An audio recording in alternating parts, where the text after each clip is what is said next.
চারপাশে চীনামাটির পাহাড়, মাঝে নীল স্বচ্ছ জল। নেত্রকোনার নাম শুনলেই মাথায় আসে ব্যারিকেড দেওয়া সীমান্ত বর্ডার, কিন্তু সেখানেও আছে সুন্দর কিছু দর্শনীয় স্থান।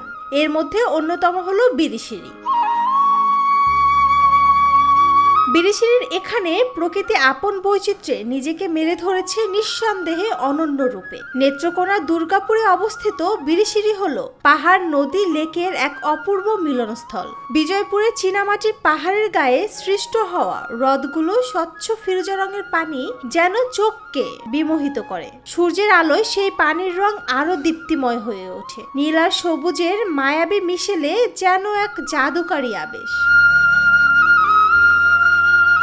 আছে সোমেশ্বরী নদী, পাহাড় ঘেঁষে ছুটে চলেছে আপন ছন্দে। এর স্বচ্ছ পানি ও বালির চর প্রকৃতিকে এক শান্ত নির্জন পরিবেশ উপহার দেয়। বর্ষায় এই নদী উগ্র, আর শীতে হয়ে ওঠে শান্ত ও স্বচ্ছ। দুই ঋতুর দুইটি ভিন্ন রূপ যেন প্রকৃতির এক কাব্য। এছাড়াও আছে রানীখং গির্জা, রাশিমণি স্মৃতিসৌধ ও কালচারাল একাডেমি। তাই চলে আসুন তাড়াতাড়ি সুন্দর এই বিরিশিরি।